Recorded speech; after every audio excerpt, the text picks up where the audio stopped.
रहे थे, रिक्वेस्ट आ रही थी कि मैम आप ब्लैक फंगस के ऊपर, क्योंकि कोविड के ऊपर हमने पिछले साल भी सेशन लिया, पिछले साल भी हमने कहीं ना कहीं इसके बारे में चर्चा की, बहुत अच्छे से हमने समझा कि किस तरीके से ये होता है। जिनकी इम्यूनिटी कम होती है उन्हीं को ये कोविड जो वायरस है वो आघात करता है, तो हम किस तरीके से इससे बचे रह सकते हैं। तो इसके बारे में हमने काफी सारे सेशंस हमने पहले लहर में भी ली है, पिछले लॉकडाउन में भी ली है। अब हम इस सेशन में हम जानने वाले हैं, जैसे कि सबने कहा था कि जूम मीटिंग पे ये सेशन लेने के लिए मुझसे काफी रिक्वेस्ट आई थी, क्योंकि आजकल जो है इस लॉकडाउन के अंदर जूम मीटिंग्स ही सबसे ज्यादा चल रही है, तो जूम मीटिंग्स में आई थी। तो मैंने कहीं ना कहीं यही सोचा कि जूम मीटिंग में मैं ये टॉपिक अगर लेती हूँ ब्लैक फंगस के बारे में, तो लिमिटेड नंबर ऑफ पर्संस होते हैं, लिमिटेड नंबर ऑफ लीडर्स होते हैं, तो ये इंफॉर्मेशन आज के टाइम की ये ऐसी है जो सिर्फ मेरे लीडर्स को नहीं, मेरी टीम को नहीं, मेरी कंपनी के लिए ही जरूरी नहीं है, ये बाकी कंपनी के लिए, बाकी कंपनी के जो लीडर्स है, आम जो जनता है, उन सभी के लिए ये टॉपिक जो है वो इम्पोर्टेंट है। तो हमें ये सीमित नहीं रखना है, हमें लिमिटेड नहीं रखना है। इसीलिए ये नॉलेज जो है मैं फेसबुक के थ्रू सबके बीच में जो है शेयर कर रही हूँ, ताकि सभी को इसका बेनिफिट मिल सके, सभी के बीच में इसके बारे में अवेयरनेस आ सके। तो जल्दी से जल्दी सब लोग कनेक्ट हो जाए। तो जैसे कि मैंने बताया कि ये ब्लैक फंगस के बारे में आज हम जानने वाले हैं। ब्लैक फंगस क्या होता है इसके बारे में आज हम जानेंगे। तो सभी का वेलकम है, सौम्य सर जी, उत्तम बेहरा जी, सरवन लोहरा जी, अरविंद सर जी, सभी लीडर्स का स्वागत है आज के इस सेशन में। वेलकम है आप सभी का। उम्मीद करती हूँ कि आप सब स्वस्थ होंगे, अपने फैमिली का ध्यान रख रहे होंगे।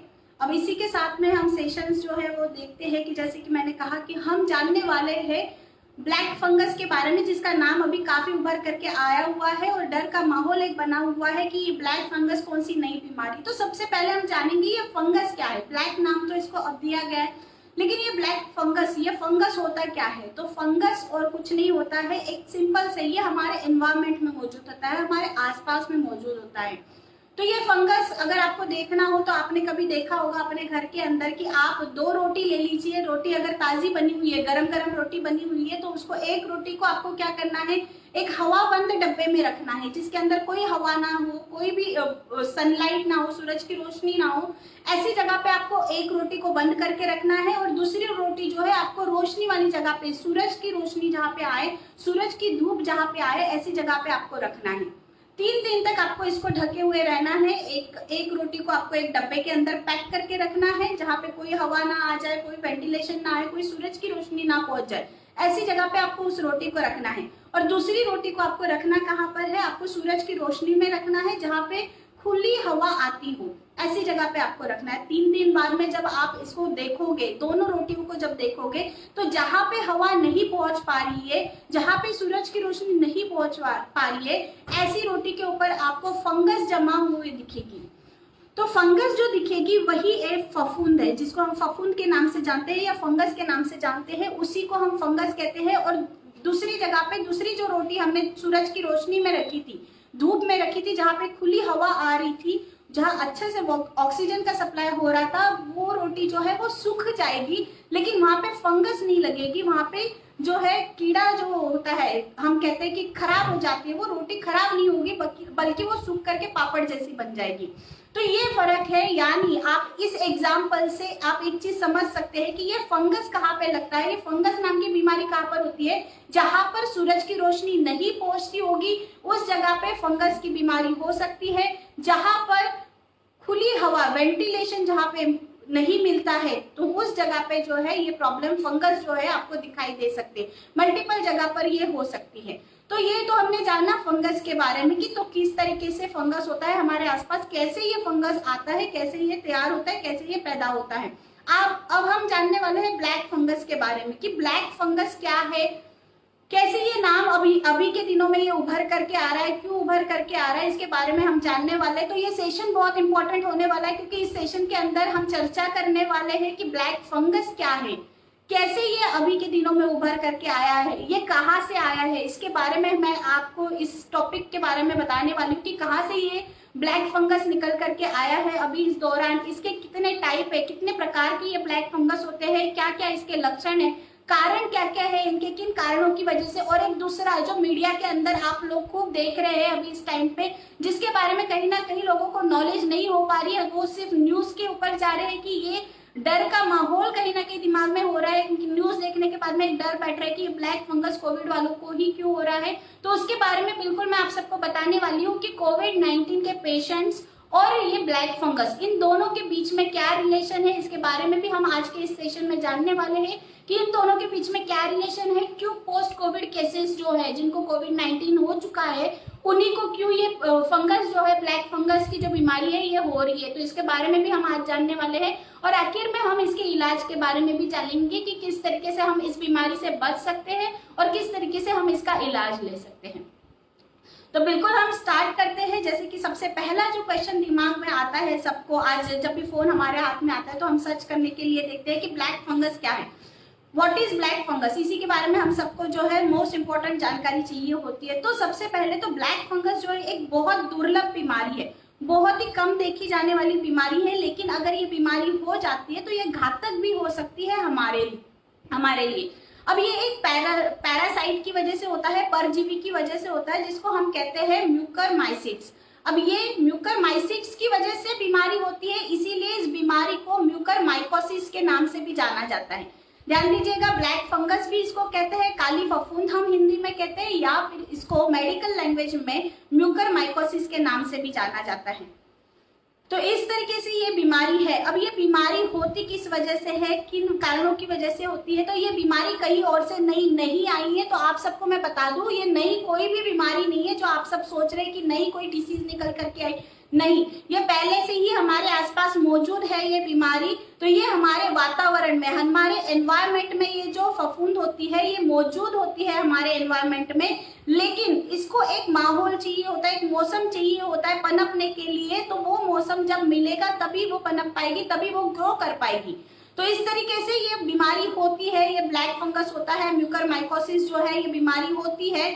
तो ये किन किन लोगों को हो सकती है, ये ऐसे ही लोगों को आघात करती है, ऐसे ही लोगों को बीमार करती है जिन लोगों को ऑलरेडी कोई हेल्थ प्रॉब्लम से, किसी बीमारी से, वो ऑलरेडी कोई बीमारी से पीड़ित अगर है तो बिल्कुल उनको ये प्रॉब्लम हो सकती है। ऐसे लोगों को प्रॉब्लम हो सकती है। कोई अगर ऐसी मेडिसिन, ऐसी दवाइयों का इस्तेमाल कर रहे हैं जिसकी वजह से उनकी इम्यूनिटी कमजोर हो गई है, उनकी रोग प्रतिरोधक क्षमता कम हो गई है, तो ऐसे लोगों में हो सकती है। तो इन शॉर्ट ये बीमारी उन्हीं लोगों को होती है जिनकी इम्यूनिटी कमजोर हो, जिनकी रोग प्रतिरोधक क्षमता कम होती है, उन्हीं लोगों को ये बीमारी हो सकती है।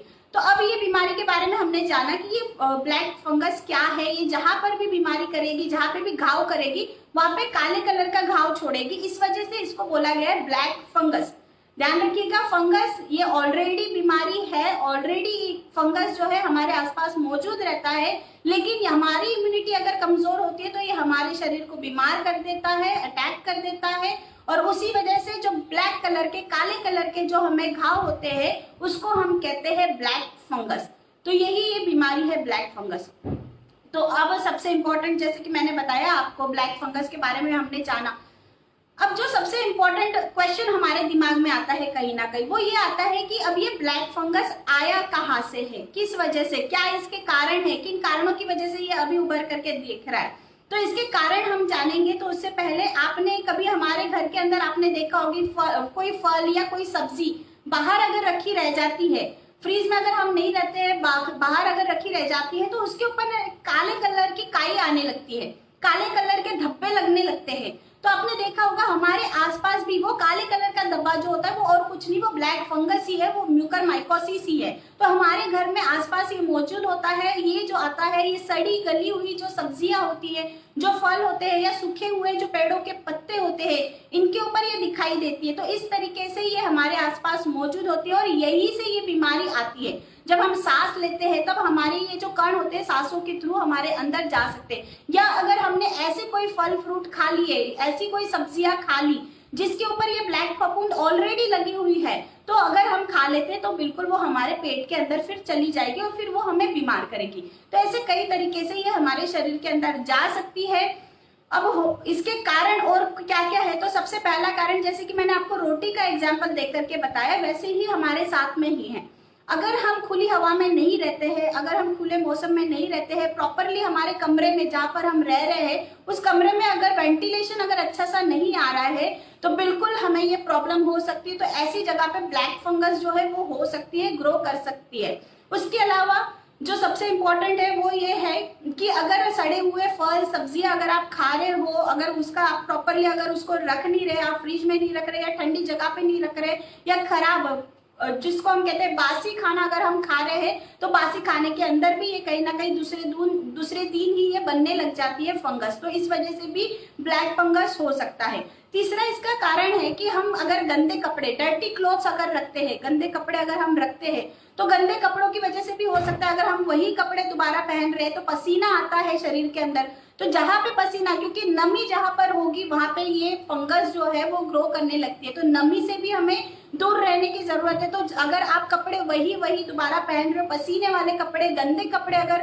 पहन रहे हो, या बिस्तर अगर आपके गंदे हैं, तो वहां पे भी ब्लैक फंगस जो है वो ग्रो कर सकती है। तो वहां के थ्रू भी ये कहीं ना कहीं आपके अंदर जा सकती है। दूसरा, अभी के दिनों में जो ज्यादा दिखाई दे रहा है, क्योंकि हम मास्क लगा करके बाहर निकल रहे हैं, तो आपको ये ध्यान रखना है कि आपका मास्क जो है वो या तो आप बदलते रहिए या उसको साफ करते रहिए। क्योंकि अगर आपका मास्क बिना धुला हुआ है तो हमारे फेस पे जो भी पसीना आता है वो मास्क के अंदर रह जाता है और वहां पे फंगस जो है वो ग्रो कर सकती है। वहां पे म्यूकर, उस वजह से हमें म्यूकर माइकोसिस हो सकता है। तो इन चीजों का हमें ध्यान रखना है। अभी ये जो कारण मैं बता रही हूँ, देखिए सबसे पहला स्टेप यही है कि कारण के साथ में हमें क्या पता चलता है कि हमें क्या नहीं करना चाहिए। यानी अगर आप लोग अगर चाहते हो कि हमें ये म्यूकर माइकोसिस, ब्लैक फंगस वाली बीमारी हमें ना हो, कभी भी इन फ्यूचर में ना हो, हम कभी भी इससे इन्फेक्टेड ना हो, तो आपको ध्यान रखना है इन कारणों का कि इन किसी में से, ये जो भी मैं कारण बता रही हूँ, इन कारणों का आपको ध्यान रखना है कि ये आपके पास में ना हो। आप गंदे कपड़े का इस्तेमाल ना करें, वेंटिलेटेड जगह पे आपको रहना है, सूरज की रोशनी जो है वो जरूरी है आपके कमरे के अंदर, आपके लिए जरूरी है। तो इन चीजों का आपको ध्यान रखना है। दूसरा, कई घरों में आपने देखा होगा वाटर लीकेज होती है, पानी जो है वो लीक होता रहता है, टुंटी जो होती है, पानी का नल जो होता है वो लीक होता रहता है, धीरे धीरे लीक होता है, हम उसकी तरफ ध्यान नहीं देते। लेकिन जहाँ पे ये नमी रहती है, जहाँ पे ये लीकेज रहता है, वहां पे आपकी ब्लैक फंगस दोबारा ग्रो कर सकती है। जैसे कि मैंने आपको बताया कि नमी वाली जगह पे ब्लैक फंगस आती है। तो आपको ये भी ध्यान रखना है कि कहीं पे भी पानी का लीकेज ना हो। उसके अलावा टंग क्लीनर का, क्योंकि हम जब ब्रश करते हैं उस टाइम पे ज्यादातर लोग जो है टंग क्लीनर का इस्तेमाल करते हैं अपनी जीभ को साफ करने के लिए। तो वो टंग क्लीनर अगर आपने अच्छे से साफ नहीं किया, उसको अगर अच्छे से साफ करके स्टेरिलाइज करके नहीं रखा, तो वो उसके ऊपर, टंग क्लीनर के ऊपर जो आपका बलगम लगा हुआ होता है, स्पूटम लगा हुआ होता है, वहां पर भी वो फंगस ग्रो कर सकती है। तो वहां से भी अगर दोबारा आपने उसी इन्फेक्टेड टंग क्लीनर को इस्तेमाल कर लिया तो वहां से भी ब्लैक फंगस आपके शरीर के अंदर जा सकता है। तो इन कारणों का आपको ध्यान रखना है। उसके अलावा बैंडेज, कई बार होता है कि हमें चोट लग जाती है, जख्म लग जाती है, हम उसके ऊपर पट्टी कर लेते हैं, लेकिन उस पट्टी को हम जो है साफ नहीं करते या उस पट्टी को बदलते नहीं है। हर रोज बदलना चाहिए हमें उस पट्टी को। अगर बैंडेज हम लगाते हैं तो बार बार हम बदलते नहीं है, तो कहीं ना कहीं नहाते वक्त या किसी भी तरीके से वो गीली हो जाती है, तो फिर उस जगह पे दोबारा से ब्लैक फंगस होने की संभावनाएं बढ़ जाती है। उस चोट के ऊपर ब्लैक फंगस हो सकती है और स्किन के थ्रू वो आपके बॉडी के अंदर एंटर कर सकती है। तो ये सारी चीजें हमें ध्यान देने की जरूरत है आज के टाइम पे, स्पेशली क्योंकि अभी इनके केसेस ज्यादा बढ़ रहे हैं, तो हमें ये ध्यान रखने की जरूरत है।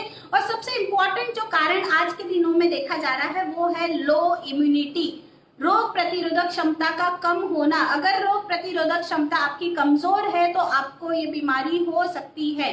इससे पहले हम, हो सकता है कि कई बार हम इसके कांटेक्ट में आ गए हो, बहुत बार ऐसे हो सकता है कि आप सब लोगों में से भी कई लोग कांटेक्ट में आ चुके हो, लेकिन हमारा इम्यून सिस्टम इतना स्ट्रांग था कि हम उसको कहीं ना कहीं फाइट करके भगा लेते थे, इसलिए वो ब्लैक फंगस हमारे अंदर जो है बीमारी क्रिएट नहीं कर पा रहा था। लेकिन क्योंकि अभी इस टाइम पे हम कुछ मेडिसिन इस तरीके से ले रहे हैं, दवाइयां इस तरीके से इस्तेमाल कर रहे हैं, कोविड पेशेंट्स जो है वो स्टीरॉइड्स का इस्तेमाल कर रहे हैं, तो इन दवाइयों की वजह से क्या होता है कि आपकी इम्यूनिटी कम होने लगती है, आपकी रोग प्रतिरोधक क्षमता कम होने लगती है, और इसी वजह से ये ब्लैक फंगस की डिसीज, ये ब्लैक फंगस की जो बीमारी है अभी हमें ज्यादातर दिखाई दे रही है। तो इस तरीके से बिल्कुल लो इम्यूनिटी वाले लोगों के अंदर भी ये प्रॉब्लम दिखाई दे सकती है। उसके अलावा एक और प्रॉब्लम एक और लोगों के अंदर दिखाई दे रही है ज्यादातर, ये डायबिटीज वाले पेशेंट।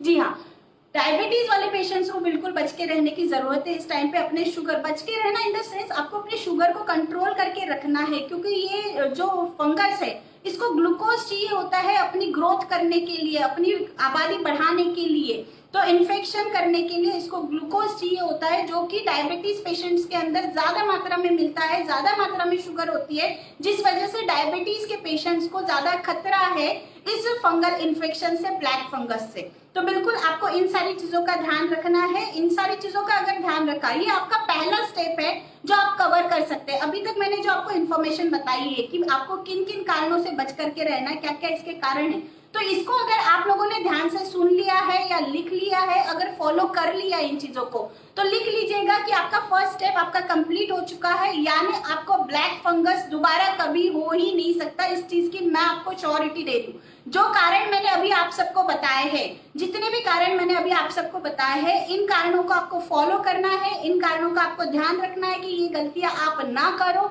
अपने शुगर को आप कंट्रोल करो, अपने इम्यूनिटी को आप बढ़ा करके रखो, तो आपको ये ब्लैक फंगस हो ही नहीं सकता। उसके अलावा बहुत सारे पेशेंट्स के कॉल अभी मेरे पास में आए जिनको डायबिटीज है, तो उनका यही क्वेश्चन था कि मैडम अगर मुझे शुगर है तो क्या मुझे ये हो सकता है, या फिर किसी व्यक्ति को अगर हुआ है, जैसे कि कोविड-19 का हमने देखा है कि एक व्यक्ति से दूसरे व्यक्ति के अंदर ये संक्रमण, ये इन्फेक्शन फैलता है। तो सबसे ज्यादा डर का माहौल जो बना हुआ है वो कहीं ना कहीं इस वजह से बना हुआ है कि लोगों को ये लग रहा है कि क्या ये ब्लैक फंगस की बीमारी एक व्यक्ति से दूसरे व्यक्ति में ट्रांसफर होती है, क्या ये कॉन्टेजियस डिसीज है। तो बिल्कुल आप सबको मैं बहुत अच्छी इंफॉर्मेशन बता रही हूँ, बहुत अच्छी ये चीज आपको कहीं नहीं मिलेगी कि ये डर आप अपने दिमाग से आज के बाद में निकाल दीजिए। क्यों? क्योंकि ये बीमारी जो है एक व्यक्ति से दूसरे व्यक्ति में नहीं स्प्रेड होती है। This is not a contagious disease, ये कॉन्टेजियस डिसीज नहीं है, एक व्यक्ति से दूसरे व्यक्ति के अंदर ये बीमारी नहीं जाती है। तो आप बिल्कुल अपने दिमाग में से, अपने दिल में से ये डर जो है वो साइड में कर दीजिए। बस आपको पहली जो स्टेप मैंने बताई है, जो कारण मैंने बताए हैं, उनके ऊपर ध्यान रखने की आपको बस जरूरत है। अगर इस चीज का आप ध्यान रखते हैं तो बिल्कुल आपको कभी भी ब्लैक फंगस नहीं होगा। इसके अलावा जैसे कि हम अभी टॉपिक जो चल रहा है, अभी मैं आपको बताने वाली हूँ कि ये कितने तरीके के, कितने प्रकार के ये ब्लैक फंगस होता है। सिर्फ एक प्रकार नहीं है इसके अंदर, क्योंकि अभी जो सिम्टम्स दिखाई दे रहे हैं, जो लक्षण दिखाई दे रहे हैं हमें, वो मल्टीपल है। किसी को आंख के अंदर प्रॉब्लम हो रही है, किसी को दिमाग के अंदर प्रॉब्लम हो रही है, किसी को मुंह के अंदर हो रही है, किसी को फेस के ऊपर, किसी को लूज मोशन लग रहे हैं। तो हर एक तरीके का हो रहा है। ऐसा क्यों हो रहा है? क्योंकि इसके प्रकार है, अलग अलग प्रकार है। तो करीबन 4 तरीके के ये जो होते हैं, ये फंगस होती है, म्यूकरमाइकोसिस जिसको हम कहता है। तो पहला जो होता है वो होता है साइनस एंड ब्रेन वाला। तो ये पहले टाइप का जो फंगस होता है, ये आपके नाम से आपको पता चल रहा है कि ये कहाँ पे अटैक करेगा या किसको जाकर के इन्फेक्शन करेगा। ये आता कैसे है हमारे बॉडी के अंदर इन्फेक्शन? पहला जो टाइप मैं बता रही हूँ वो आता है आपके सांस के थ्रू। जब आप सांस लेते हो, अगर ये कण मौजूद है आपके एनवायरमेंट में, तो ये सांस के थ्रू आपके साइनस में जा सकते हैं। साइनस आपके स्कल के अंदर जो है एक खुली जगह होती है, रिक्त स्थान होते हैं आपकी जगह पे, तो वहां पे इन स्पेसेस के अंदर वो जाकर के इन्फेक्शन कर देता है, और यही इन्फेक्शन जो है आपके ब्रेन तक भी पहुंच सकता है। तो आपको ब्रेन डिसीज भी होने की संभावनाएं है। कई बार इतनी सीवियर हो सकती है, अगर इसको टाइम पे नहीं ठीक किया गया तो पेशेंट जो है वो कोमा में भी जा सकता है, ब्रेन की डेथ भी हो सकती है। इतनी घातक ये बीमारी है, तो इसीलिए हमें अभी संभलने की जरूरत है। तो बिल्कुल आप सबको अभी ध्यान देने की जरूरत है। पहला टाइप आप समझ लीजिए कि अगर सांस के थ्रू अगर ये जाता है तो ये आपके साइनस और आपके ब्रेन को ये अफेक्ट कर सकता है। अब अगर ये आपके ब्रेन को, साइनस को और ब्रेन को अफेक्ट करेगा तो लक्षण क्या क्या दिखाई देंगे, मैं आपको लक्षण भी बता रही हूँ टाइप के साथ में। तो ये पहले टाइप वाला अगर आपको इन्फेक्शन हो जाता है, या पहले टाइप वाला फंगस अगर हो जाता है, तो आपको जो सिम्टम्स दिखाई देंगे वो दिखाई देंगे सर दर्द, क्योंकि ये ब्रेन के ऊपर कहीं ना कहीं आघात कर रहा है, ब्रेन तक ये पहुंच रहा है हमारा ये इन्फेक्शन। तो आपको हेडेक की प्रॉब्लम हो सकती है, वन साइडेड फेस स्वेलिंग हो सकती है, एक किसी साइड की जो फेस है वो आपकी सूज जाएगी, वहां पे सूजन आ जाएगी। तो ये दूसरा सिम्टम इंपॉर्टेंट आपको देखने को मिल सकता है। उसके अलावा नेजल कंजेशन, यहाँ पे नाक के अंदर और साइनस के अंदर आपको जमाव दिखाई देगा, जमा हुआ दिखाई देगा, तो इस वजह से आपको ब्रीदिंग लेने में और प्रॉब्लम हो सकती है, तो सांस लेने में दिक्कत आ सकती है। इसके अलावा आपके नाक के अंदर या मुंह के अंदर आपको काले कलर के जख्म दिखाई देंगे, ब्लैक लेजेंस दिखाई देंगे, जो कि आपको बताएगा कि बिल्कुल ये ब्लैक लेजेंस, काले कलर के अगर घाव आपको आपके नाक के अंदर या मुंह के अंदर दिखाई देती है तो समझ जाइए कि ये ब्लैक फंगस का एक सिम्टम है, एक लक्षण है। तो ये पर्टिकुलर लक्षण हमें पहले टाइप के केस में हमें देखने को मिलता है। उसके अलावा बुखार आ सकता है, उसके अलावा आपकी आंखों के अंदर सूजन आ सकती है, दर्द आ सकती है, क्योंकि कई बार ये साइनस से आपकी आंखों की जो नस होती है वहां तक ये इन्फेक्शन फैल सकता है, तो इस वजह से ये आंखों को भी डैमेज करता है। रोशनी, आंखों की रोशनी जो है वो कमजोर पड़ जाती है, हमें कम दिखाई देता है। कई बार ऐसा भी होता है कि आंखों के आगे काले काले धब्बे दिखाई देता है, ब्लैक फंगस की वजह से ये होता है। तो ये सारे लक्षण है आपके पहले तरीके के फंगस, ब्लैक फंगस की, जिसको हम म्यूकरमाइकोसिस के नाम से जानते हैं, जो कि आपके साइनस को और स्कल को इन्फेक्ट करता है। तो इससे मैं आपको दिखाई देंगे सारे ब्लैक फंगस के सिम्टम्स, जो कि आपके फेस से रिलेटेड होंगे और आपके ब्रेन से रिलेटेड होंगे। तो इस तरीके से आपको ध्यान रखना है कि अगर आप चाहते हो पहले टाइप का ब्लैक फंगस ना हो, तो आपको बिल्कुल अपना मास्क लगा करके आपको बाहर जाना है, एनवायरमेंट में जाना है, अपने कमरे को, अपने आसपास के एनवायरमेंट को साफ रखना है, बासी चीजें अपने घर में नहीं रखनी है, सड़ी हुई चीजें अपने घर में नहीं रखनी है। तो इस तरीके से हम पहले टाइप के फंगस से बच सकते हैं, म्यूकरमाइकोसिस से बच सकते हैं। अब दूसरा टाइप जो है वो बहुत कॉमनली अभी के टाइम पे देखा जा रहा है। दूसरा टाइप जो है उसका नाम है लंग म्यूकरमाइकोसिस। अब नाम से ही पता चल रहा है आपको कि लंग म्यूकरमाइकोसिस यानी ये आपके फेफड़ों को आघात कर रहा है, आपके फेफड़ों के अंदर इन्फेक्शन कर रहा है। ये भी कहीं ना कहीं आपके सांस के थ्रू से आपके अंदर चला जाता है और आपके लंग्स के अंदर ये इन्फेक्शन क्रिएट करता है। अब ये ज्यादातर कौन से पेशेंट्स के अंदर देखा जाता है? ज्यादातर ये कैंसर पेशेंट्स के अंदर देखा जाता है, या जिन्होंने भी ऑर्गन ट्रांसप्लांट किया है, ऑर्गन्स का ट्रांसप्लांट अगर किसी ने किया है तो ऐसे पेशेंट्स के अंदर भी ये देखा जाता है मोस्ट कॉमनली।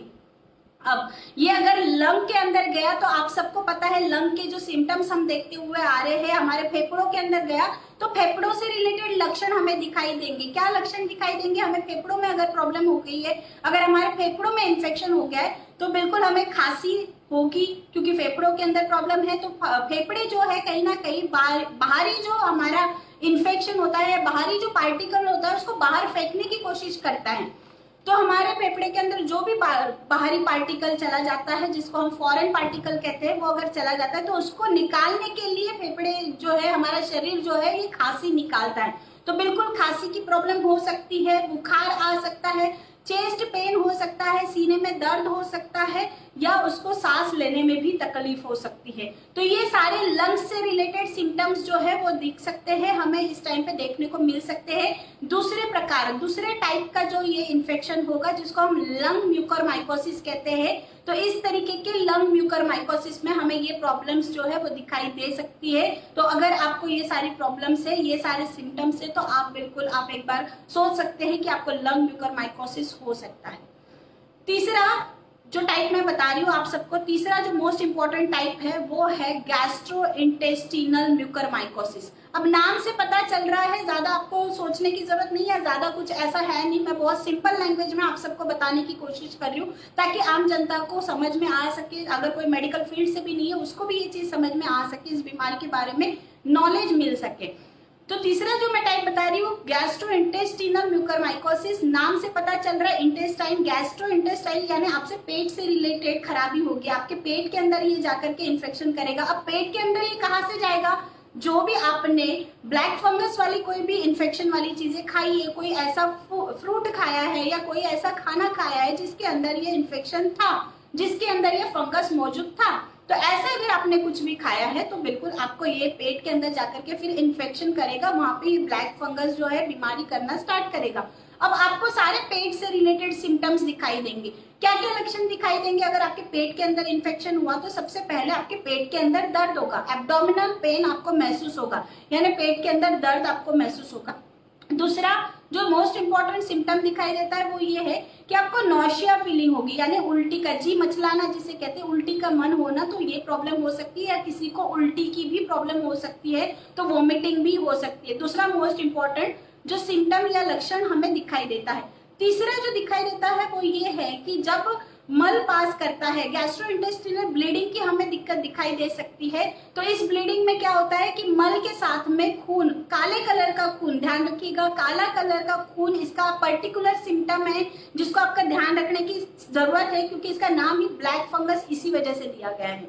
तो जब मल पास करने जाता है पेशेंट, तो उस दौरान मल के साथ में काले कलर का खून जो है वो निकलता है। तो इससे भी आप पहचान सकते हैं कि ब्लैक फंगस का इन्फेक्शन आपको हो सकता है। इसके अलावा लूज मोशंस लग सकते हैं, डायरिया हो सकता है। तो ये मोस्ट पर्टिकुलर सिम्टम्स है गैस्ट्रोइंटेस्टिनल म्यूकरमाइकोसिस के। तो ये तीसरे तरह का जो टाइप मैंने बताया, तीसरा टाइप आपको बताया है। पहला मैंने बताया था आपको जो कि था साइनस और ब्रेन वाला जो इन्फेक्शन होता है, दूसरा आपके फेफड़ों वाला, लंग्स वाला इन्फेक्शन, तीसरा जो होता है वो होता है गैस्ट्रोइंटेस्टिनल वाला इन्फेक्शन, और चौथा जो मोस्ट इंपॉर्टेंट है वो है क्यूटानियस म्यूकरमाइकोसिस या स्किन म्यूकरमाइकोसिस के नाम से भी हम जानते हैं।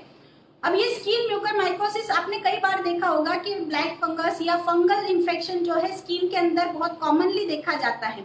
तो ये म्यूकरमाइकोसिस जो है आपके स्किन के अंदर होता है। अब ये ज्यादातर कहाँ पे देखा जाता है, ज्यादातर ऐसी इसमें क्या होता है, ज्यादातर फुंसिया हो जाती है जहां पे भी ये स्किन के ऊपर, अगर स्किन के ऊपर आपके कोई कट लगा हुआ है या कोई सर्जरी हो चुकी है आपकी स्किन के ऊपर, तो वो ओपन अगर है, घाव अगर कोई खुला है, तो वो वहां से ये फंगस आपके शरीर के अंदर आ सकती है, वहां से वो आपके स्किन के ऊपर फंगस कर सकती है, फंगल इन्फेक्शन कर सकती है, वहां पे काले कलर के घाव होना स्टार्ट हो जाएंगे। तो बिल्कुल इसी तरीके से जो है ये ब्लैक फंगस आपकी स्किन के ऊपर हो सकता है, सर्जरी के दौरान, सर्जरी के बाद में हो सकता है, कोई कट, कोई चोट अगर लगी है तो उसके बाद में भी ये हो सकता है। तो उस जगह पे आपको काले घाव दिखाई देंगे या छोटी छोटी फुंसियां दिखाई देंगी, पानी वाली फुंसिया जिसे हम कहते हैं, पानी भरी हुई फुंसिया। तो इस तरीके की फुंसिया आपको दिखाई दे सकती है। तो इस तरीके के लक्षण आपको स्किन म्यूकरमाइकोसिस में दिखाई दे सकते हैं, जो कि आपके त्वचा को अफेक्ट करता है, त्वचा के अंदर ये आपके इन्फेक्शन करता है। तो ये 4 तरीके के मैंने आपको टाइप्स बताए हैं, 4 टाइप्स है जिस तरीके से आपको फंगल इन्फेक्शन हो सकता है, 4 तरीके से हो सकता है। अब वो डिपेंड है, अगर वो स्किन के अंदर से आता है तो आपको स्किन में दिखाई दे सकता है इसका इन्फेक्शन, अगर वो आपके सांस से आता है तो वो सांस से आया तो ऊपर की तरफ चला जाएगा, ऊपर की तरफ जाएगा तो वो आपको साइनस और ब्रेन को ये इन्फेक्ट करेगा, नीचे की तरफ जाता है तो वो आपके लंग्स को इन्फेक्ट करेगा, अगर आपके खाने के थ्रू, माउथ के थ्रू अगर वो जाता है तो आपके वो पेट को इन्फेक्ट करेगा। तो इस तरीके से ये 4 तरीके के इन्फेक्शन है, फंगल म्यूकरमाइकोसिस है, ब्लैक फंगस जिसे हम कहते हैं, इस तरीके से ये इन्फेक्शन होते हैं। तो जैसे कि हमने देखा कि इसके क्या क्या सिम्टम्स है, किस तरीके से हम पहचान सकते हैं। पहला तो हमने कारण जाना इसका कि सबसे पहली बात तो हमें ये बीमारी हो ही ना, हमारे अपनों को ये बीमारी हो ही ना। तो पहला जो मैंने टॉपिक बताया कारण, तो उसके ऊपर आपको सबसे ज्यादा इंपॉर्टेंटली ध्यान देने की जरूरत है कि हम अपना बचाव कर सके कारणों के जरिए से। दूसरा मैंने बताया कि अगर हो गया है, अगर हम इनिशियल स्टेज में हैं, तो हम किस तरीके से इसको पहचान सकते हैं। इसके लिए हमें ये लक्षण मदद करते हैं पहचानने के लिए कि क्या हमको ये बीमारी है या फिर नहीं है। तीसरा अभी हम जानेंगे इसके ट्रीटमेंट के बारे में, लेकिन ट्रीटमेंट से पहले मैं आप सबको एक इम्पॉर्टेंट टॉपिक बता दूं जो कि सबके बीच में आजकल क्वेश्चन बना हुआ है कि कोविड-19 और ये जो ब्लैक फंगस है या जिसको हम म्यूकरमाइकोसिस के नाम से जानते हैं, इन दोनों के बीच में क्या रिलेशन है, किस वजह से कोविड-19 के जो पोस्ट कोविड केसेस थे, कोविड-19 से जो ठीक हुए पेशेंट्स है, क्यों इन्हीं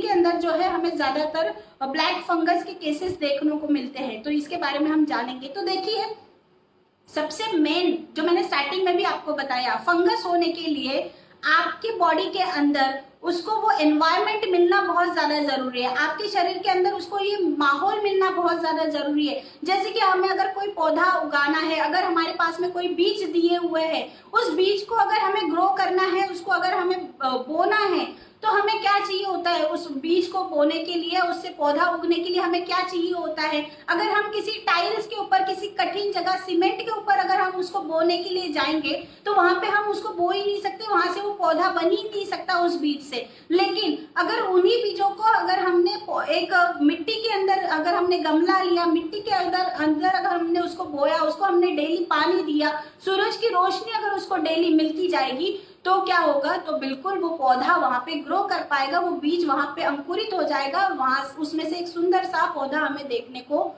मिल सकता है। तो बिल्कुल इसी तरीके से इस फंगस का भी होता है, इसको भी एक एनवायरनमेंट चाहिए होता है। जैसे उस पौधे को मिट्टी चाहिए, पानी चाहिए, सूरज की रोशनी चाहिए, वैसे ही इस फंगस को आपकी कम इम्यूनिटी चाहिए ताकि आपके शरीर के अंदर ये ग्रो हो सके। तो लो इम्यूनिटी इसको सबसे इंपॉर्टेंट चाहिए होता है। और होता क्या है कि कोविड-19 के ट्रीटमेंट के दौरान जब ट्रीटमेंट दिया जाता है, लोग जब हॉस्पिटलाइज होते हैं, तब ये ज्यादातर हमें कॉमनली हो सकता है। क्यों? क्योंकि उस दौरान जो मेडिसिन दिए जाते हैं वो कहीं ना कहीं आपकी इम्यूनिटी को कमजोर कर देते हैं। उस दौरान डॉक्टर की तो मेंटालिटी यही होती है, सोच तो यही होती है कि मेरा पेशेंट ठीक हो जाए, जिसके लिए मैं कुछ भी दूं। स्टीरॉइड्स आपको उस दौरान दिए जाते हैं, वो स्टीरॉइड्स कहीं ना कहीं आपकी इम्यूनिटी को कमजोर कर देता है, आपकी इम्यून सिस्टम को वीक कर देता है।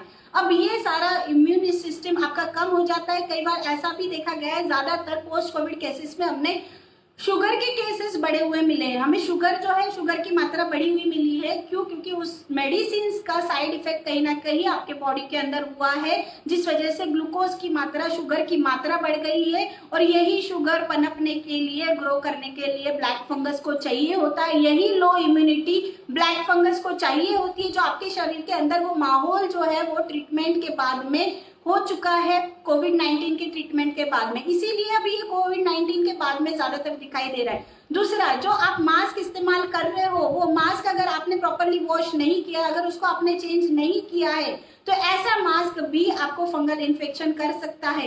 तीसरा, जो वेंटिलेटर लगाए जा रहे हैं, जो ऑक्सीजन लगाया जा रहा है, ये वेंटिलेटर्स के अंदर भी क्या होता है कि नमी हो जाती है। ये जो पाइप जो है, ये पाइप आपके अंदर इंट्यूबेट की जाती है जो वेंटिलेटर की, तो इस पाइप के अंदर भी कहीं ना कहीं नमी रह जाती है, जिस नमी के कारण वहां पे भी फंगल इन्फेक्शन हो सकता है। और अगर, क्योंकि ट्रीटमेंट के दौरान ही ये कहीं ना कहीं आपके अंदर जो चला जाता है, कोविड-19 के पेशेंट्स के अंदर ज्यादातर गया है, जिनको वेंटिलेटर्स लगे हैं, उन लोगों को ज्यादा रिस्क है ब्लैक फंगस की। क्यों? क्योंकि वो जो पाइप है, उस पाइप के अंदर ब्लैक फंगस अगर ग्रो कर चुकी है, तो वो पाइप के जरिए से वो आपके शरीर के अंदर चला जाएगा ब्लैक फंगस, और आपको ब्लैक फंगस इन्फेक्शन हो सकता है। तो यही रिलेशन है कोविड-19 और ब्लैक फंगस के बीच में, कि कोविड-19 के केसेस जब भी ट्रीट होने के लिए हॉस्पिटलाइज हुए हैं, तो उनको वेंटिलेशन के जरिए कहीं ना कहीं वेंटिलेटर यूज किया गया है, उनको ऑक्सीजन दिया गया है। तो वहां पे जो ह्यूमिडिटी, एक नमी का जो वातावरण तैयार होता है, उस वजह से ब्लैक फंगस ग्रो कर जाती है। स्टीरॉइड्स दिए गए हैं, जिस वजह से आपकी इम्यूनिटी कम हो जाती है, जिस वजह से ग्लूकोज बढ़ जाता है, और इसी वजह से हमें ज्यादातर कोविड-19 वाले केसेस में ये प्रॉब्लम दिखाई दे रही है ब्लैक फंगस की। तो यही रिलेशन है जिस वजह से कोविड-19 के बाद में ये दिखाई दे रहा है। और यही वजह है जिस वजह से ब्लैक फंगस हमें इतना ज्यादा अब दिखाई दे रहा है, जो कि इतने सालों से, जब से हम पैदा हुए हैं शायद तब से बहुत पहले से ही ये ब्लैक फंगस हमारे एनवायरनमेंट में, हमारे आसपास ये मौजूद है। लेकिन ये हावी कब होने लगा है? ये हावी तब होने लगा है जब हमने हमारी इम्यूनिटी कमजोर कर ली है। इससे पहले हमारी इम्यूनिटी इतनी ज्यादा स्ट्रांग थी कि कोई भी फंगस हमें इन्फेक्शन नहीं कर पा रहा था। ये ब्लैक फंगस आज तक हमें इन्फेक्ट नहीं कर पा रहा था। लेकिन अभी जो हम मेडिसिन ले रहे हैं, अभी जो हम स्टीरॉइड्स का इस्तेमाल कर रहे हैं, अभी जो हम ट्रीटमेंट ले रहे हैं, इस वजह से कहीं ना कहीं उनको एक माहौल मिल गया हमारे शरीर के अंदर, उनको एक एनवायरनमेंट मिल गया हमारे शरीर के अंदर, जिस वजह से अभी वो हमें इन्फेक्टेड कर रहे हैं, इन्फेक्शन कर रहे हैं। अब ये तो मैंने आपको बताया कि रिलेशन क्या था। अब दूसरा, किन किन लोगों को ज्यादा बच के रहने की जरूरत है, यानी कि किन किन लोगों को ज्यादा ये इन्फेक्शन, ब्लैक फंगस नाम की बीमारी जो है म्यूकरमाइकोसिस की, ये ज्यादा किन लोगों को होने की संभावना है, किन को ज्यादा अपना ध्यान रखने की जरूरत है। तो सबसे पहला इंपॉर्टेंट, HIV पॉजिटिव अगर कोई पेशेंट से, जिनको एड्स हुआ है, तो ऐसे लोगों को बिल्कुल अपना ध्यान रखने की अभी जरूरत है। जितने भी मैंने कारण बताए, ये कारण जो है इनको आपको ध्यान देना है, कॉजेस पे आपको ध्यान देना है, इन लोगों को ज्यादा ध्यान देने की जरूरत है। क्यों? क्योंकि जो भी वो मेडिसिन ले रहे हैं, अपने आप में HIV और एड्स नाम की जो बीमारी है, वो आपकी इम्यूनिटी को वैसे ही खोखला करती हुई जाती है, कमजोर करती हुई जाती है। तो ना सिर्फ ब्लैक फंगस, ऐसे लोगों को सिर्फ ब्लैक फंगस ही नहीं, कोई भी संक्रमण जो भी चल रहा होता है आसपास, कोई भी बीमारी उनको आसानी से हो सकती है। इसी तरीके से डायबिटीज वाले जो पेशेंट्स हैं, उनको भी अपना ध्यान रखने की ज्यादा जरूरत है। डायबिटीज वाले पेशेंट्स को भी ये ज्यादातर ब्लैक फंगस नाम की बीमारी हो सकती है। बने रहिएगा, क्योंकि आखिर में आपको मैं ट्रीटमेंट बताने वाली हूँ। जी हाँ, इसका ट्रीटमेंट पॉसिबल है, नेचुरल तरीके से हम इसको ट्रीट कर सकते हैं, आयुर्वेदिक तरीके से हम इस इसको ठीक कर सकते हैं। तो बिल्कुल हम ट्रीटमेंट भी इस सेशन के लास्ट में हम जानने वाले हैं। तो जैसे कि मैं बता रही हूँ किन किन लोगों को ज्यादा सावधान होने की जरूरत है, तो HIV एड्स वाले लोगों को ध्यान देने की जरूरत है, डायबिटीज वाले लोगों को ध्यान देने की जरूरत है, कैंसर पेशेंट्स जो भी है उन लोगों को भी ध्यान देने की जरूरत है, क्योंकि उनको ट्रीटमेंट के दौरान जो कीमोथेरेपी दी जाती है उस थेरेपी की वजह से कहीं ना कहीं इम्यूनिटी और भी ज्यादा कमजोर होने लगती है। तो कमजोर इम्यूनिटी की वजह से ये ब्लैक फंगस कैंसर वाले पेशेंट्स को भी हो सकता है। अब ऐसे लोगों को भी बचने की जरूरत है, ध्यान रखने की जरूरत है जिन्होंने ऑर्गन ट्रांसप्लांट कराया है। किसी ने अगर किडनी ट्रांसप्लांट कराया है या कोई और ट्रांसप्लांट कराया है, तो ऐसे लोगों को ध्यान देने की बिल्कुल जरूरत है कि उनको ब्लैक फंगस ना हो।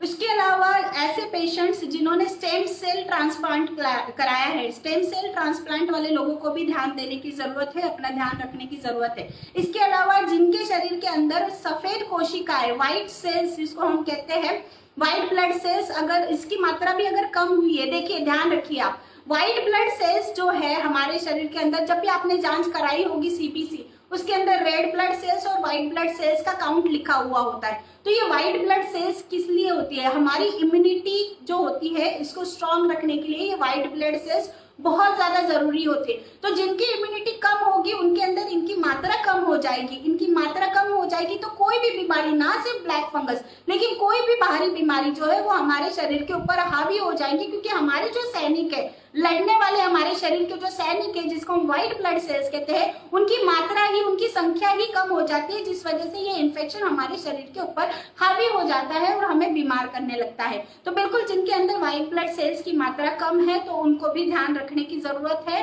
खास तौर पे इस टाइम पे। उसके अलावा लो न्यूट्रिशन अगर कोई कम ले रहा है, अगर डाइट अगर प्रॉपरली नहीं ले रहा है तो उनको भी ध्यान रखने की जरूरत है, अपने डाइट को प्रॉपरली रखें, न्यूट्रिशियस डाइट आपको लेने की जरूरत है। उसके अलावा प्री मैच्योर बर्थ, यानी जो बेबी 7वें महीने में बर्थ कर जाते हैं, ज्यादातर होता है ना कि बर्थ जो डेट दी हुई होती है डिलीवरी की, उससे पहले जो बेबीज बर्थ हो जाती है, जिनकी डिलीवरी हो जाती है, तो ऐसे बच्चों का भी आपको ध्यान रखने की ज्यादातर जरूरत होती है। क्यों? क्योंकि उनकी ग्रोथ प्रॉपरली नहीं हो पाती है, समय से पहले उनका जन्म हो जाता है, इस वजह से उनकी इम्यूनिटी डेवलप नहीं हो पाती है, शरीर के अंदर इम्यूनिटी कमजोर हो जाती है। तो इसलिए आपको जो है ध्यान रखने की जरूरत है। अगर कोई ऐसे बेबीज है, छोटे बच्चे हैं, तो ऐसे बच्चों का भी आपको ध्यान रखने की जरूरत है। तो ये सारी चीजें मैंने बताई है आपको कि कोरोना जो है किस कारणों की वजह से होता है, कैसे इसके टाइप्स होते हैं, कितने इसके प्रकार होते हैं, कितने इसके लक्षण होते हैं, किस प्रकार का अगर इन्फेक्शन होता है तो उनमें क्या क्या लक्षण आपको दिखाई देता है। दूसरा हमने जाना कि कोविड और इसके अंदर हमारे ब्लैक फंगस के अंदर क्या रिलेशन है। दूसरा हमने जाना कि किन किन लोगों को ज्यादा सावधान होने की जरूरत है, ज्यादा ध्यान रखने की जरूरत है इस ब्लैक फंगस के लिए। और सबसे मोस्ट इंपॉर्टेंट चीज, जो लोग भी लास्ट में जुड़े होंगे उन लोगों के लिए भी मैं ये जानकारी दे दूं कि ये बीमारी एक व्यक्ति से दूसरे व्यक्ति में नहीं होती है, ये नॉन कॉन्टेजियस बीमारी है, नॉन कॉन्टेजियस डिसीज है, तो इससे ज्यादा घबराने की आपको जरूरत नहीं है। अब आगे बढ़ते हैं हम ट्रीटमेंट की तरफ। जी हाँ, सबसे मोस्ट इंपॉर्टेंट, क्योंकि हमने बीमारी को जान लिया, किस तरीके से होती है, क्या होता है ब्लैक फंगस, सारी चीजें हमने जान ली, लेकिन मोस्ट इंपॉर्टेंट कि अगर फिर भी हमने सारी चीजें ध्यान रख ली, लेकिन फिर भी अगर कहीं से हमें ब्लैक फंगस अगर हो जाता है, ये बीमारी अगर हो जाती है, तो हम किस तरीके से इसको ठीक कर सकते हैं, किस तरीके से हम अपना बचाव कर सकते हैं। तो इसके लिए सबसे ज्यादा जरूरी है फ्रेशनेस। जो मैंने शुरुआत में आपको कहा कि आपको फ्रेशनेस यानी एयर वेंटिलेशन आपकी जगह पे होना चाहिए, जहां पे आप रह रहे हो वहां खुली हवा, खुली रोशनी, सूरज की रोशनी आपको आनी चाहिए। सुबह सुबह के टाइम पे कोशिश कीजिए कि जो कोविड से ठीक हुए लोग हैं उनको अगर चाहिए कि हम बचे रहे इस बीमारी से, तो उन लोगों को कोशिश करनी चाहिए कि ज्यादा से ज्यादा वो धूप में बैठे। सुबह की जो रोशनी होती है, सुबह की जो सूरज की धूप होती है, उसमें विटामिन डी भी हमें मिलता है, तो कोशिश कीजिए कि धूप में ज्यादा से ज्यादा बैठे, खुली हवा में ज्यादा से ज्यादा बैठे। तो इन चीजों का, फ्रेशनेस का आपको ध्यान रखना है। फ्रेशनेस आपको मिलेगी खुली हवा से, खुली रोशनी से। तो इन चीजों से अगर आप करते हो तो बिल्कुल आप कोई फंगल बीमारी जो है वो नहीं हो सकती है। दूसरा क्लीनलीनेस, सेकेंड मोस्ट इंपॉर्टेंट चीज जिसका आपको ध्यान रखना है वो है क्लीनलीनेस, यानी सफाई आपको रखनी है। सफाई आपको अपने कमरे की रखनी, अपनी जगह की रखनी, अपने कपड़ों की रखनी, अपने घर की रखनी, हर जगह पे आपको सफाई रखनी है। और सबसे मोस्ट इंपॉर्टेंट जो आज के टाइम पे आप लोग पहन करके जाते हो, मास्क। जी हाँ, भीड़ भाड़ वाली जगह पे बिल्कुल आपको मास्क का इस्तेमाल करना चाहिए, लेकिन जब भी आप बाहर से घर पे आते हो तो उस मास्क को आपको साफ करके रखना चाहिए, धो करके रखना चाहिए, या अपना मास्क आपको बदलना चाहिए। तो इस तरीके से आप क्लीनलीनेस का ध्यान रख करके आप बिल्कुल बचे रह सकते हैं ब्लैक फंगस नाम की बीमारी से। तीसरा सबसे ज्यादा जो इम्पोर्टेंट जरूरत है वो है डायबिटीज वाले पेशेंट्स को ध्यान रखने की। अब डायबिटीज वाले जो भी पेशेंट्स हैं उनको कोशिश करनी है कि अभी हमारी जो शुगर लेवल है, आपकी जो शुगर लेवल है वो कंट्रोल में रहे। अब इसको कंट्रोल में करने के लिए हमारे पास में अलेक्स कंपनी के पास में बहुत बेहतरीन प्रोडक्ट्स है, जिसको लेकर के आप जो है डायबिटीज को कंट्रोल कर सकते हैं। और अगर कोई ऐसे पेशेंट्स अभी ये सेशन सुन रहे हैं जिनको कोविड हो चुका है और कोविड के दौरान जिनकी शुगर लेवल बढ़ चुकी है, जिनको पहले शुगर की प्रॉब्लम नहीं थी लेकिन अभी कोविड के ट्रीटमेंट के दौरान कहीं ना कहीं आपकी शुगर ग्लूकोज लेवल जो है बॉडी का वो बढ़ गया है, तो ऐसे लोगों के लिए भी मैं बता रही हूँ कि अलेक्स कंपनी के अंदर बहुत शानदार प्रोडक्ट है जो कि आपकी शुगर लेवल को कंट्रोल करके रखेगा, जिसका नाम है डायबलेक्स जूस एंड टैबलेट। तो इन दोनों का आप इस्तेमाल कर सकते हैं। डायबलेक्स जूस का यदि आप इस्तेमाल करते हैं तो 20 ml आपको सुबह और 20 ml आपको शाम को आपको इसका सेवन करना है। खाली पेट आपको इसको लेना है, खाना खाने से आधा घंटा पहले आप ले सकते हैं। और डायबलेक्स टैबलेट आपको एक टैबलेट सुबह और एक टैबलेट शाम को लेना है।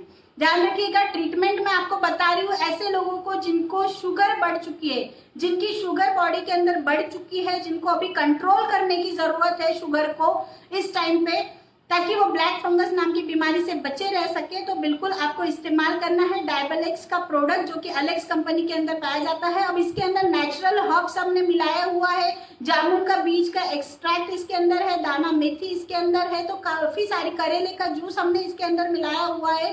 तो ये सारे नेचुरली आपके ग्लूकोज लेवल को कंट्रोल करता है, इंसुलिन इनसफिशियंस को कंट्रोल करता है और आपको जो है शुगर से, डायबिटीज से कंट्रोल करने में ये हेल्प करता है।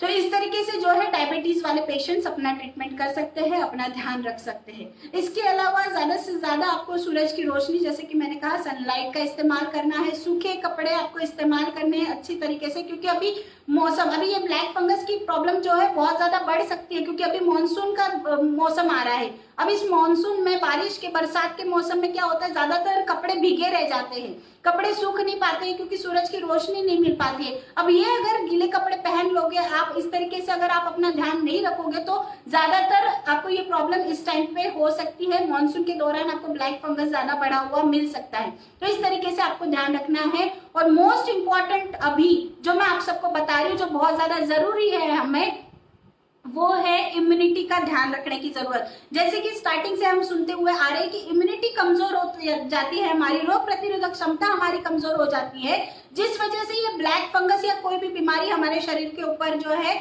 एक्शन ले लेती है, इन्फेक्ट कर देती है हमारे शरीर को। तो इससे बचने के लिए बिल्कुल आपको इम्यूनिटी स्ट्रॉन्ग करने की जरूरत है। तो इम्यूनिटी स्ट्रॉन्ग करने के लिए अलेक्स कंपनी के पास में बहुत ही बेहतरीन प्रोडक्ट्स है, जिसमें से अभी जो मैं प्रोडक्ट्स बताऊंगी इसमें से कोई भी प्रोडक्ट आप इस्तेमाल कर सकते हैं, इससे आपको बेनिफिट ही मिलेगा, इससे आपकी इम्यूनिटी जो है वो बूस्टअप ही होगी। तो बिल्कुल सबसे पहले जो मैं आपको प्रोडक्ट बता रही हूँ वो है गिलोय।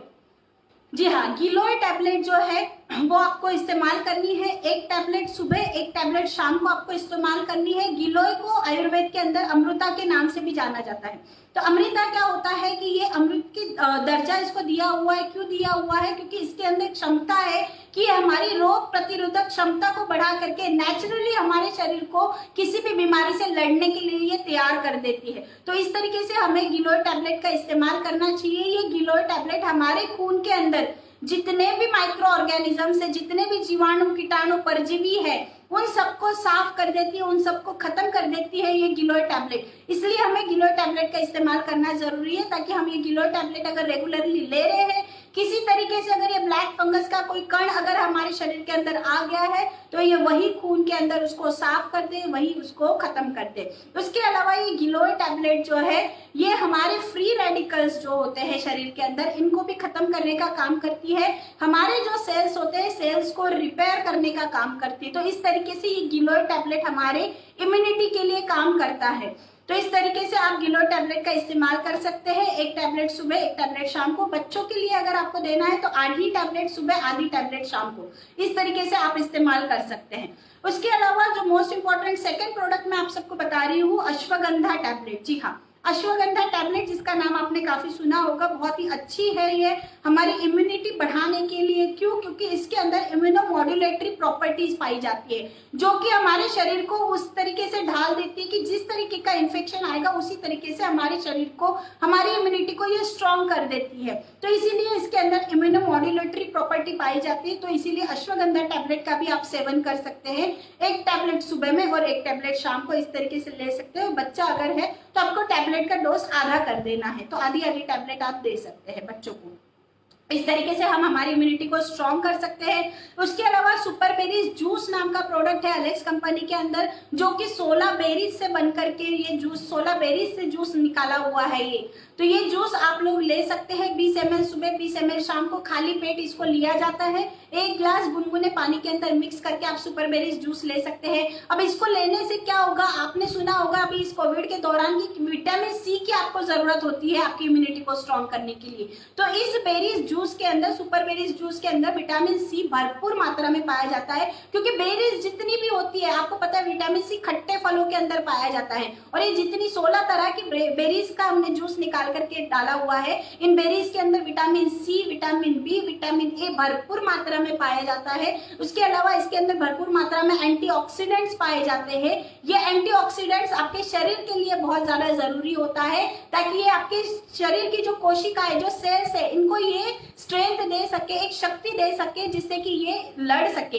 क्योंकि होता क्या है कि ये जो फंगल इन्फेक्शन है, ये आपके सेल को धीरे धीरे मारने लगता है, आपके कोशिकाओं की डेथ करने लगता है। एक एक करके ये सेल्स को मारने लगता है। तो आपकी सेल्स की डेथ ना हो, सेल्स को भरपूर ऊर्जा मिले, भरपूर एनर्जी मिले, इसके लिए एंटीऑक्सीडेंट्स की जरूरत होती है। और ये एंटीऑक्सीडेंट्स आप दे सकते हैं सुपर बेरीज जूस के जरिए। जी हाँ, सुपर बेरीज जूस का आपको इस्तेमाल करना है 20 ml सुबह, 20 ml शाम को। इसके अलावा बहुत ही अच्छा एक करक्यूमिन टैबलेट है हमारे पास में, बहुत ही शानदार प्रोडक्ट है। सबने सुना होगा कि हमें हमारी इम्यूनिटी बढ़ाने के लिए, या एक नेचुरल स्टीरॉइड, क्योंकि हमें स्टीरॉइड का इस्तेमाल, जो आर्टिफिशियल स्टीरॉइड जो दिए जाते हैं हॉस्पिटलों में, अंग्रेजी दवाइयों में, वो स्टीरॉइड हमारे शरीर को खराब कर देते हैं। इसके साइड इफेक्ट्स बहुत सारे हैं। तो इस साइड इफेक्ट से अगर बचना है तो आपको लेना चाहिए एक नेचुरल स्टीरॉइड। तो नेचुरल स्टीरॉइड अगर किसी के अंदर है तो वो हल्दी के अंदर पाए जाने वाले करक्यूमिन के अंदर पाया जाता है। और इसी करक्यूमिन से हमने टैबलेट बनाई हुई है, जिसके अंदर हमने पिपरीन मिलाया हुआ है, ताकि ये करक्यूमिन बेहतरीन तरीके से आपके शरीर के अंदर काम कर सके, आपको स्टीरॉइड का काम दे सके और एंटी इंफ्लेमेटरी का काम कर सके। तो बिल्कुल ये एंटीबायोटिक का भी काम कर सकता है, काम करता है आपके शरीर के अंदर। तो इसीलिए हर तरीके की सूजन को घटाने के लिए करक्यूमिन पावर टैबलेट का आपको इस्तेमाल करना है। एक टैबलेट सुबह और एक टैबलेट शाम को इसका इस्तेमाल करना है। और जैसे कि आप सबको पता है कि फंगल इन्फेक्शन, स्किन के ऊपर भी, हम कोई भी त्वचा रोग अगर होता है तो हम फंगल जो इन्फेक्शन होता है उसके लिए हम नीम टैबलेट का इस्तेमाल करते हैं। जी हाँ, अगर फंगल इन्फेक्शन आपको दिखता है कि आपको अगर हो चुका है फंगल इन्फेक्शन, तो इन प्रोडक्ट्स के साथ में, इम्यूनिटी बढ़ाने वाले प्रोडक्ट्स के साथ में आपको नीम टैबलेट का भी इस्तेमाल करना चाहिए। क्यों?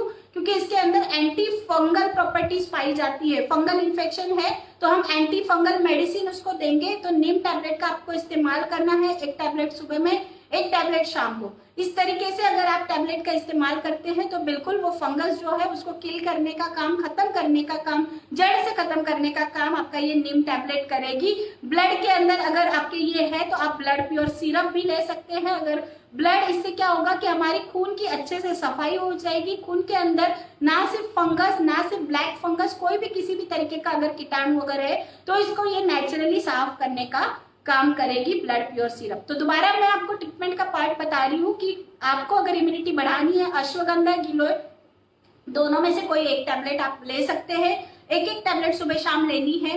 करक्यूमिन पावर टैबलेट का आपको इस्तेमाल करना है, एक टैबलेट सुबह, एक टैबलेट शाम को आपको इस तरीके से इस्तेमाल करना है। आपके सेल्स को, आपके शरीर के सेल्स को भरपूर मात्रा में एंटीऑक्सीडेंट्स मिले, उनका नेक्रोसिस का उनको सामना ना करना पड़े, सेल डेथ ना हो आपके शरीर की, इसलिए आपको सुपर बेरीज जूस का इस्तेमाल करना है। उसके अलावा आपको करक्यूमिन टैबलेट बताई, नीम टैबलेट और ब्लड प्योर सिरप। तो इन प्रोडक्ट्स का आप बिल्कुल आप इस्तेमाल कर सकते हैं। इनके इस्तेमाल से बिल्कुल आप ब्लैक फंगस से ट्रीटमेंट ले सकते हैं। नेचुरली घर पे बैठ करके आपको कहीं पे भी एडमिट होने की जरूरत नहीं पड़ेगी, ज्यादा आपको घबराने की जरूरत नहीं है। इस तरीके से आप अपना घर पर ही इलाज कर सकते हैं। आयुर्वेदिक 100% आयुर्वेदिक ये प्रोडक्ट्स है। इन प्रोडक्ट्स के अंदर क्षमता है कि ये किसी भी फंगस को ये खत्म कर सकता है, किल कर सकता है। तो बिल्कुल घबराए नहीं, क्योंकि घबराने से कुछ नहीं होगा, हमें सावधान रहने की जरूरत है और इसी सावधानी से हम अपना और अपनों का इलाज कर सकते हैं, हम बचे रह सकते हैं इन बीमारियों से।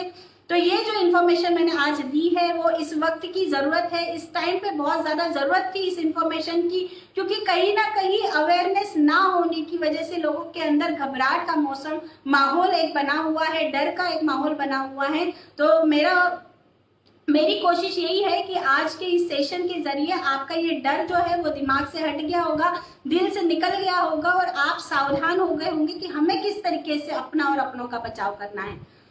So thank you everyone. I hope कि आप सबको ये इंफॉर्मेशन जो है वो यूजफुल लगी होगी, बेनिफिशियल लगी होगी। और आपको अगर लगता है कि ये इंफॉर्मेशन ज्यादा से ज्यादा लोगों तक पहुंचनी चाहिए, ये अवेयरनेस ज्यादा से ज्यादा लोगों तक पहुंचनी चाहिए, ताकि ज्यादा से ज्यादा लोगों को इस बीमारी के बारे में पता चल सके, प्रिवेंशन के बारे में पता चल सके और ट्रीटमेंट के बारे में पता चल सके, तो आप ज्यादा से ज्यादा इस वीडियो को शेयर कीजिए। Super Alex, thank you everyone. स्वस्थ रहे और अपनों का ध्यान रखते रहिए, इम्यूनिटी को बढ़ाते रहिए, अपने इम्यूनिटी का आपको ज्यादा से ज्यादा